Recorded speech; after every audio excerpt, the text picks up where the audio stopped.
한번 따라하실까요? 해피엔딩이 되려면 뭐든지 드라마나 영화나 보면 그 새드엔딩보다 슬프게 끝나고 비참하게 끝나는 것보다 해피엔딩으로 끝나면 왠지 마음이 뿌듯하고 좋지요. 우리의 인생도 새드엔딩으로 끝날 것이냐 아니면 해피엔딩으로 끝날 것이냐, 이것이 아주 중요한 문제라고 저는 생각을 합니다. 저와 여러분이 사는 이 세상은 홀로 살아갈 수 없는 세상이지요. 우리는 그 사실을 너무나도 잘 알고 있습니다. 그렇기 때문에 우리가 만나는 사람들이 나의 친구가 될 것이냐 아니면 원수가 될 것이냐, 이것이 너무나도 중요하죠. 그래서 고대의 사람들은요, 나그네를 만나면, 이 나그네라고 하는 것은 처음 보는 사람들이죠. 나와 일면식이 없는 사람들입니다. 그럼에도 불구하고 그들을 극진히 대접을 합니다. 왜 그럴까요? 그들이 나의 원수가 아닌 친구가 되기 위해서 그랬다라는 거죠. 오늘날은 다를까요? 옛날과는 많이 다르게 사회가 변했지만 그 중심의 핵심은 변치 않았다 생각을 합니다. 한 번 보고 말 사람들이 아니라 그 사람이 언젠가 나의 도움이 되고 혹은 나를 해하는 자가 될 수 있음을 우리는 반드시 기억해야 합니다. 오늘 본문 속에 등장하는 한 부부의 이야기 속에서 한 어리석은 남편과 정말로 지혜로운 한 여인의 모습을 우리는 보게 됩니다.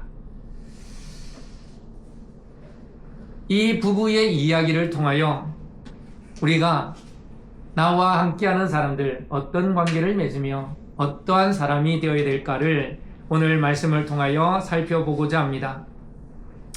먼저 오늘 본문의 이야기 앞서 있는 25장의 시작부터 간략하게 좀 살펴보고자 합니다. 본문 25장은요, 사무엘의 죽음으로 시작을 합니다. 사무엘이 죽자 다윗은 사무엘을 장사 지내지요. 장사가 끝나자마자 바란 광야로 피신을 갑니다. 그 이유는 간단합니다. 사울 왕의 박해를 피하여 미리 도망을 간 것이죠. 이 바란 광야라고 하는 것은 네게브 사막 아래쪽에 있는 지역을 말하는데요, 아주 좁은 지역이 아니라 아주 광범위한 지역입니다. 특히 이 바란 광야는 바이산, 험준한 지형들이 많습니다. 또 와디라고 하는 가늘천이라고 하죠. 비가 올 때만 냇물이 흘렀다가 평상시는 흐르지 않는 그런 내천들이 많은데요, 이 가늘천들로 인하여 곳곳에 샘들이 형성이 됩니다. 지형은 험악하지만 군데군데 샘이 있고요, 이 샘을 통하여 또 초목들이 군데군데 있는 지형이라는 거죠. 숨어 지내기에 딱 좋은 곳입니다. 그래서 아마도 다윗은 수하들을 데리고 이곳으로 갔는지 모르겠습니다. 그런데 이곳에 누가 또 있었냐면 이 나발의 종들이 나발의 양들과 염소떼들을 이곳에서 쳤다라는 거죠. 그런데 다윗과 함께 그 지역을 공유하고 있었어요. 그래서 다윗이 나발은 이제 이스라엘 민족이니까 같은 민족을 좀 보호해 주었던 측면이 있었던 거죠. 오늘 본문의 이야기 전이 바로 이런 내용들입니다. 오늘 본문의 이야기는 이 다윗과 나발의 아내인 아비가일의 만남 속에서 이루어진 대화죠. 오늘 이 말씀을 통하여 우리가 하나님께로부터 받아야 될 그 말씀이 뭔가, 그 첫 번째는요, 받았으면 주어라 합니다. 우리가 누군가에게 뭔가를 받았다면 주는 자가 되어야 됩니다. 예수님께서는 마태복음 7장 12절, 누가복음 6장 31절에 비슷한 말씀을 기록하고 있는데요, 예수님은 이렇게 말씀하셨습니다. 남에게 대접을 받고자 하는 대로 너희도 남을 대접하라. 사람들은 이것을 일컬어 황금률이라 말합니다. 이 세상을 어떻게 살아가야 될까? 그 기준이 바로 마태복음 7장 12절 이 말씀이죠. 마태복음 7장 12절을 보면요, 무엇이든지 남에게 대접을 받고자 하는 대로 너희도 남을 대접하라, 이렇게 되어 있거든요.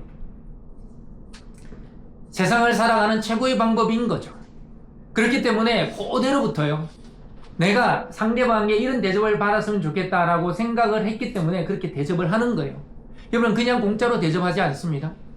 저 사람이 어느 순간 언젠가 나에게 선대할 거라는 그 기대를 가지고요, 그 나그네들과 내가 알지도 못한 사람들에게 선을 행하는 거예요. 내가 남으로부터 융성한 대접을 받았다고 한다면 상대방을 무시하거나 깔보는 게 아니라 그 사람에게 받은 만큼 나도 그 사람을 대해야 한다라는 거죠. 남에게 대접을 받고자 하는 대로 너희도 남을 대접하라 하는 말씀이 너무도 중요합니다. 그래서 마태복음 7장에 보면요, 바로 이 말씀 다음에 어떤 말씀이 있냐면 이것이 율법이요 선지자니라 라고 예수님이 말씀하십니다. 유대인들을 대상으로 이 말씀을 먼저 하신 거죠. 율법이요 선지자라고 하는 것은요, 구약 성경을 뜻하는 거예요. 즉 하나님이 모세를 통하여 주신 토라의 말씀, 그리고 예언자, 선지자들을 통하여 주신 말씀, 곧 하나님이 이스라엘 백성들에게 주신 말씀을 종합해 보면 바로 이것이라는 거죠. 이게 누가 강조하신 거예요? 예수님이 강조하신 겁니다. 다시 말하여 예수님이 마태복음 7장 12절에서 하신 말씀, 흔히 황금유래라 부르는 이 말씀은요, 구약 전체가 강조하고 있는 이 말씀이다 라고 예수님이 요약하신 것이죠. 그렇다면요, 우리가 이 말씀을 어떻게 받아들여야 할까요? 한 귀로 듣고 한 귀로 흘러버려야 될까요? 아닙니다. 그것은 믿음이 아닙니다. 정말 예수님이 나의 구주시요 나의 생명이 주라면, 하나님의 아들이시요, 아니 하나님이 그 자체라면 우리가 하나님이 하신 그 말씀을 우리의 마음판에 새겨야 될 줄 믿습니다. 아멘. 제가 처음에 말했지요, 뭔가를 받았으면 주어라. 우리는 받았으니 주는 삶이 되어야 한다는 겁니다. 내가 먼저 주고 베풀고 섬기는 삶이 아닐지라도 받았음에도 불구하고 입 싹 닫고 모르는 체 하지 말라는 거예요. 오늘 본문에 등장한 나발이 그랬습니다. 성경을 자세히 읽어보면요, 이 나발의 종이 아비가일에게 한 내용이 나옵니다. 그 내용이 뭐라면, 우리가 저쪽 사막에 있을 때에 다윗이 우리와 함께 있는데 우리를 지켜, 우리의 양떼를 지키고 염소떼를 지켜서 아무런 해가 없이 우리가 안전하게 지낼 수 있었다라고 보고를 하거든요. 분명 나발 역시도 이 종들의 이야기를 들었을 겁니다. 그래서 다윗이 자기의 전 재산인, 여러분 양 3,000마리, 염소 1,000마리, 적은 숫자가 아니죠. 어마어마한 숫자입니다. 나발은요, 그냥 부자가 아니라 거부라는 얘기입니다. 근데 그의 재산을 잃지 않고 온전하게 보존했다라는 것은 다윗이 그만큼 크게 도와줬다는 의미가 됩니다. 근데 나발은 어떻게 합니까? 다윗의 도움을 받은 사실을 알고도요, 다윗이 그의 수하들을 보내서 좀 도와달라고 했을 때 입 싹 닫습니다. 도와주지 않습니다. 그래서 어떻게 될까요? 큰 일을 당하게 되죠. 사랑하는 교회 여러분, 저와 여러분의 지난 한 주는 어땠습니까? 어떤 도움을 받았습니까? 저는 남에게 다른 이로부터 아무런 도움을 받지 않았어요. 혹시 그렇게 생각하십니까? 아닐걸요. 저도 이렇게 인생을 살아보니까 저희 힘만으로 살 수 있는 게 너무나도 그 영역이 적어요. 생각해보면요, 부모님들의 도움이 제일 크죠. 내가 어떻게 하든 무조건 내 편이 되어져서 야단칠 때도 있지만 위로해주고 격려해주고 안아주고 품는 것은 결국 부모님이시더라고요. 여러분, 부모님의 도움 없이 우리가 이 자리에까지 왔겠습니까? 그런 사람은 단 한 명도 없습니다. 또 부모님 외에 나를 아끼고 사랑하는 이들이 분명히 있습니다. 여러분, 우리가 이렇게 서울제자교회라는 이 신앙의 공동체 안에 있다는 것이 감사한 거예요. 여러분, 세상에 나가봐요. 나를 위해서 매일 기도해주고 나에게 좋은 얘기해주는 사람, 여러분 세 사람만 데리고 와봐요. 그런 사람이 있는지. 어떻게든 나를 속이거나 나를 깨어서 뭔가 물건을 팔게 하고 뭔가를 내게 있는 것을 가져가려고 그렇게 하는 사람들이 더 많지요. 교회에 와서 이렇게 나의 아픔을 얘기하고 나의 고민을 얘기하고 그걸 들어주고 함께 기도해주는 사람이 세상에 어디에 있습니까? 저는 그렇게 생각합니다. 하루하루가 모든 순간이요, 하나님의 은혜가 아니었나요? 하나님이 직접 나타나셔서 내게 말씀하지 않으셨더라도 그 누군가를 통하여 나를 위로하시고 나를 붙잡아 주시고 나에게 말씀해 주셨다는 사실을 우리는 잊지 말아야 합니다. 이와 달리 나발의 아내 아비가일은 어땠습니까? 종들로부터 그 소식들을 전해 듣자마자 자기의 가정에 위기가 닥쳤다는 사실을 인지하게 됩니다. 그래야 아비가일은요, 급하게 떡 200동이, 포도주가 2가죽부대를 준비하고요. 5마리의 양을 잡아 요리를 합니다. 5세아의 곡식을 볶고요. 백송이의 건포도와 무화과 뭉치 200개를 준비하여 급하게 다윗에게로 갑니다. 마중 나가는 거죠. 급하게 요리한 것 치고는 많은 양입니다. 솔직히 다윗이 400명을 거느리고 오면 이것은 턱없이 부족한 양입니다. 제가 이렇게 한번 찾아봤습니다. 떡 200덩이가 한 70인분에서 한 80인분 정도 된다 그래요. 떡 한 덩이로 한 가정 한 3, 4명이 먹는데요. 그럼 떡 200덩이는 한 70인분, 많이 잡아도 한 80인분밖에 안 되죠. 포도주가 2가죽부대, 여러분 이 가죽부대를 염소의 가죽으로 만든다 할지라도 이것은 100인분을 넘기지 못할 겁니다. 5마리의 양, 한 마리 양이 한 10명에서 15명이면 5마리면 대충 나오겠죠. 그리고 곡식 세아는 스아의 또 다른 말인데요. 한 40리터 될라나요? 이것도 많이 잡아야 한 90인분 될까 말까 할 겁니다. 보통 7, 80인분이라 그래요. 백송이의 건포도, 무화과 뭉치 200개. 400인분은 되지는 않지요.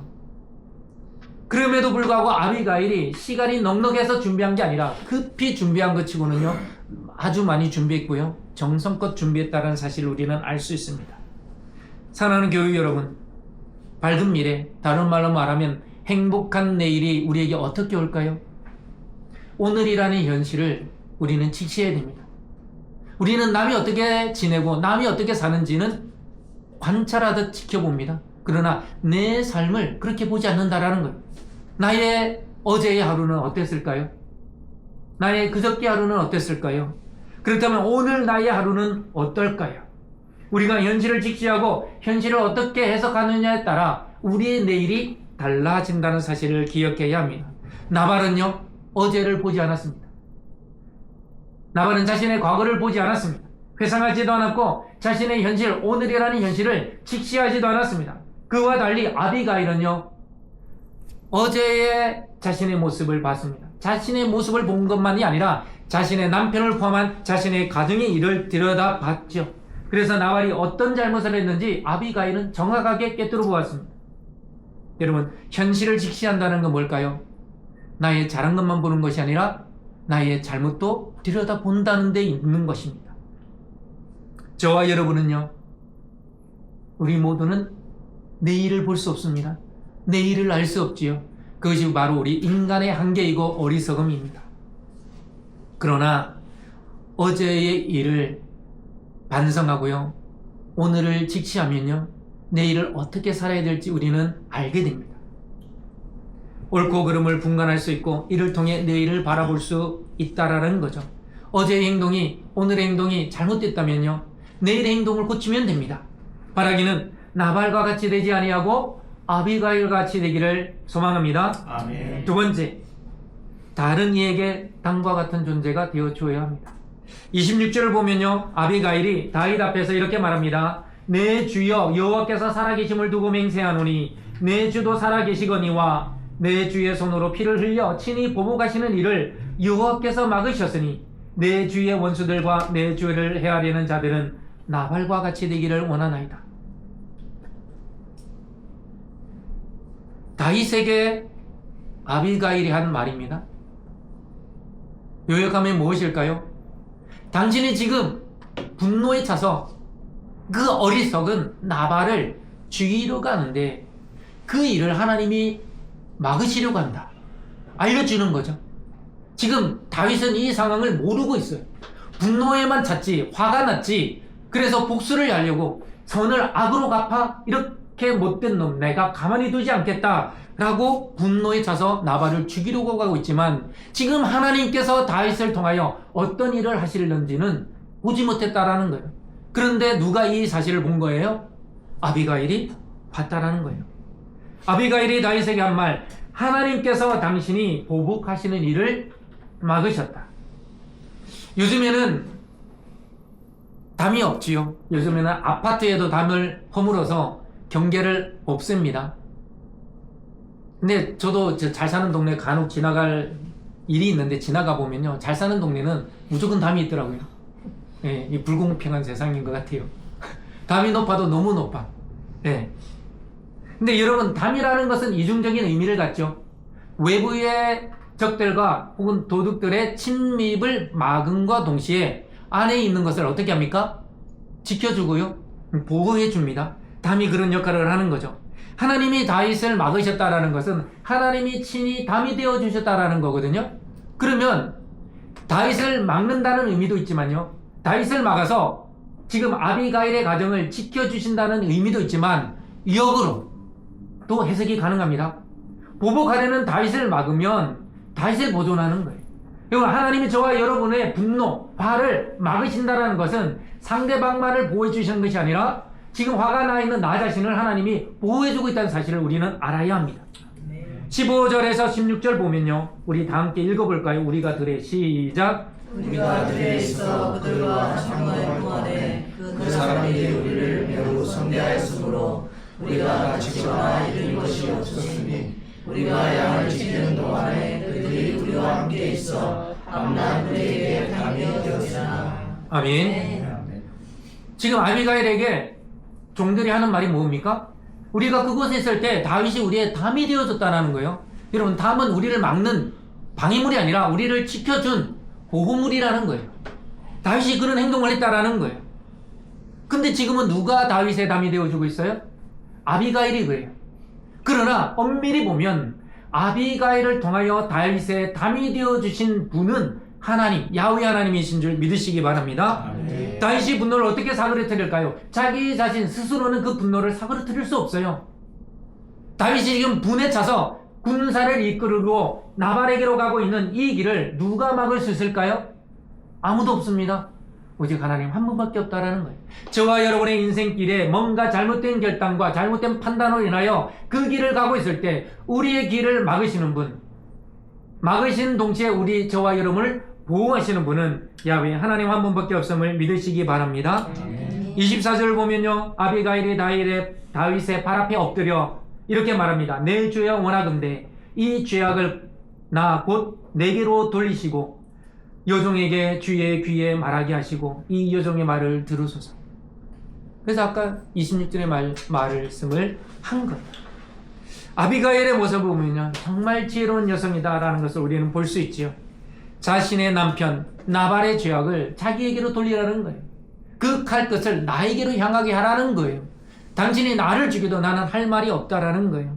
여러분, 여기서 우리가 깨달을 수 있는 건 한 가지가 더 있습니다. 여러분, 누군가의 담이 되어주는 것, 그건요, 그냥 할 수 있는 일이 아닙니다. 내가 손해봐야 되고요, 내가 아파야 되고요, 내가 그 사람 대신해서 비난을 받아야 됩니다. 그러지 않고서는 그 누군가의 담이 되어줄 수 없다라는 거예요. 근데 아비가일은 이것을 작정하고 각오하고 다윗 앞에 엎드려 이 얘기를 하는 거예요. 물론 아비가일은 지혜로운 여성이라 다윗은 그런 사람이 아니라는 사실을 알았을 겁니다. 그럼에도 불구하고요, 어떻게 알겠습니까? 그 다음 일을 아비가일은요, 자기의 목숨을 내놓고 이렇게 강구하는 거예요.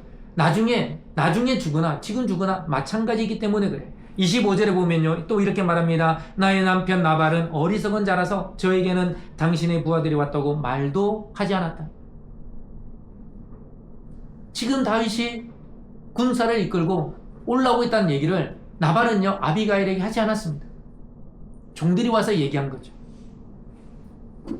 지금 사리분별이 없다라는 거예요. 자기의 남편은 사리분별이 없어 어리석은 자. 지난번 성경 모의 시간에도 말씀드렸잖아요. 나발의 뜻이 뭐라고요? 어리석다. 어리석다. 26절에 아비가일이 이렇게 말했습니다. 내 주여 야훼께서 살아계심을 두고 맹세하노니. 이미 아비가일은요, 하나님의 존재, 하나님은 어떤 분이시라는 사실을 깊이 체험하고요, 믿고 있었습니다. 하나님의 존재를 믿지 않는다면 이런 행동을 취할 수 없죠.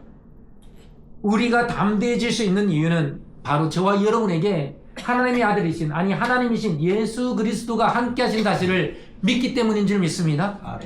신앙인에게 기적이 일어나는 때는요, 단 한 가지 경우밖에 없습니다.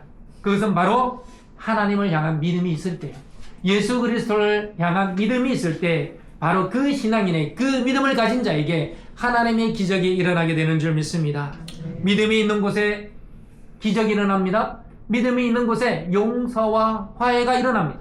믿음이 있는 곳에 하나님의 나라가 임하게 됩니다. 여러분, 믿음 없이는요, 그 어떤 것도 이루어지지 않습니다. 아비가일의 그 믿음 때문에 다윗의 군대가 멈춰 섰습니다. 멈춰 선 것뿐만이 아니라 어떻게 되었나요? 다윗이요, 자기의 잘못을 깨닫게 되었습니다. 따라서 아비가일은 다윗의 담이 되어줌으로써 살인과 파괴라는 결말을요, 해피엔딩으로 바꾸는 거예요. 마지막 세 번째, 사람이 아니라 하나님을 주목해야 합니다. 29절에 있지요. 우리 한번 다 읽어볼까요? 다 같이 읽겠습니다. 사람이 일어나서 시작. 사람이 일어나서 내 주를 쫓아 내 주의 생명을 찾을지라도 내 주의 생명은 내 주의 하나님 여호와와 함께 생명사주에 사였을 것이요 내 주의 원수들의 생명은 물매로 던져 여호와께서 그것을 던지시리라. 아멘. 우리가 인생을 살면서 특별히 신앙생활을 하다 보면요, 수많은 질문들이 생겨나죠. 근데 그 중에 피해갈 수 없는 질문이 한 가지 있습니다.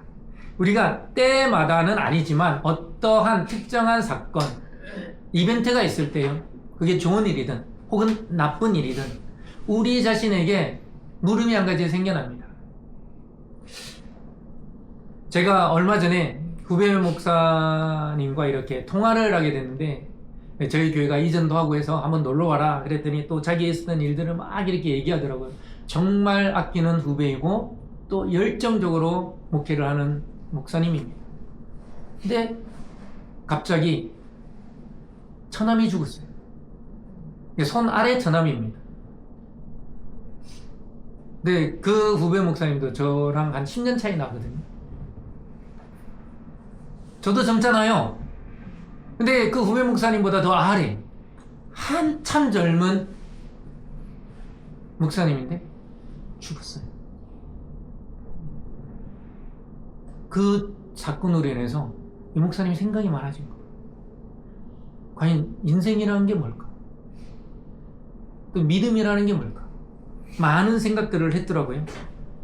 그래서 뭐 결론적으로 말하면, 하나님의 뜻이 무엇인지에 더 집중하고 하나님이 원하시는 그런 목회를 해야겠다. 자기가 꿈꾸는 목회가 아니라 내가 이런 일을 해야지, 내가 저런 일을 해야지. 참 그런 꿈들이 많았던 친구였거든요. 근데 그런 사건들을 통하여 상상치 못할 갑작스러운 죽음으로 인하여 그런 생각들을 하게 됐다라는 거죠. 그래서 한 가지 질문을 던져봅니다. 하나님이 저와 여러분을 왜 지금까지 살려두셨을까요?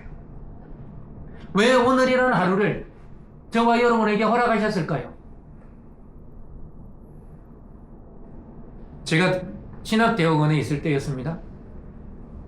어떤 사정으로 인해서 제가 한 학기를 1년을 휴학을 해야만 했습니다. 휴학을 하면서 돈을 또 벌어야 되잖아요.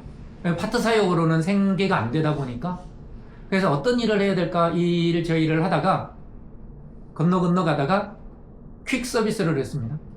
오토바이로 뭔가 물건을 주면 그걸 날라주면 돈을 받는 거예요. 그래서 많이 다녀왔어요. 의정부도 가고요, 수원도 가고, 어디도 가고, 서울 시내도 가고, 인천도 가고 막 했어요. 그 부천에서.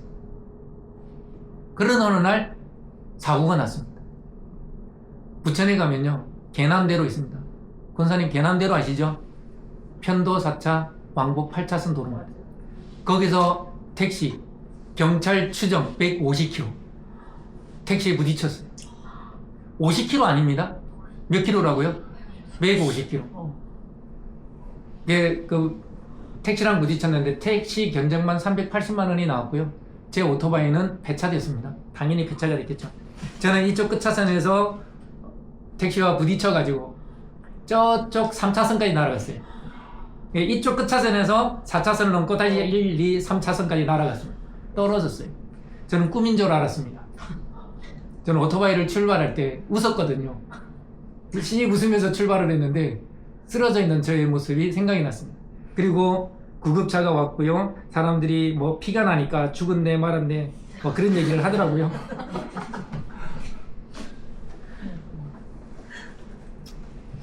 제가 전치 몇 주가 나왔을까요? 전치 1주가 나왔어요. 네. 경찰이 와가지고 조사를 하는데 여기서 사고 나서 사는 사람이 단 한 분, 저가 최초래요. 최초. 그때는 알지 못했습니다. 하나님이 왜 저를 살려주셨는지. 제가 존경하고 잘 따르는 목사님이 이런 말씀을 예전에 저에게 하셨습니다. 대부분의 목회자들은 인생에서 죽음의 순간을 한 번쯤은 다 경험한 자들이다. 인생에 어려움이 와도 흔들지 말아라. 그렇게 저에게 말씀해 주시더라고요. 다윗을 향한 아비가일의 이 뜻이 무엇이겠습니까? 생명싸개에 하나님이 쌌다. 여러분, 저와 여러분을 하나님이 생명싸개에 싸셨기 때문에 오늘을 맞이할 수 있었던 거예요. 제가 늘 강조하잖아요. 여러분 새벽에 여러분 힘으로 눈꺼풀을 들어 올렸습니까? 아니요. 눈꺼풀을 하나님이 들어 올리셨기 때문에 이 세상을 보고 지금 이 자리에 나온 거예요. 내 힘으로 여러분의 눈꺼풀을 들어 올렸다 생각하지 마시라는 겁니다. 원수들은 어떻게 된다고요? 원수들의 생명은, 다윗의 생명은 하나님이 생명사계 속에 쌌지만 당신을 대적하는 원수들은 하나님이 물매에 싸서 던져버린다라는 거예요. 여러분, 물맷돌을 한번 이렇게 돌려서 던지면 그 돌이 돌아오나요? 못 돌아옵니다. 하나님이 버리시면 한순간에 버려진다는 의미입니다. 저와 여러분은 하나님이 버리지 아니하시고 그 능력의 팔로 지금도 붙잡고 계심을 믿으시기 바랍니다. 그렇다면 왜 하나님께서 저와 여러분을 붙들어주고 계시냐? 이 물음에 답을 해야 된다는 거예요. 이 세상을 살아가고, 아니 오늘을 살아가고 있는 저와 여러분에게 하나님의 특별한 뜻이 계시기 때문에 그런 줄 믿으시기 바랍니다. 아멘. 다윗을 향하여 분노에 차서 나발을 향하여 가고 있었던 그 다윗에게 아비가일을 보내주신 이유, 그리고 하나님이 물맷돌에 싸서 던져버리지 아니하시고 다윗을 생명사기에 싸고 계신 그 이유, 하나님의 나라를 견고하게 세우시기 위함이란 이 아비가일의 고백을 우리는 마음판에 새겨야 합니다. 저와 여러분 역시도 하나님의 나라를 위하여 부르심을 받았고 오늘이라는 하루를 현재라는 프레젠트 선물로 받은 줄 믿으시기 바랍니다. 아멘. 하나님이 한번 던져버리면요, 그 누구도 돌아오고 싶어도 돌아올 수가 없습니다.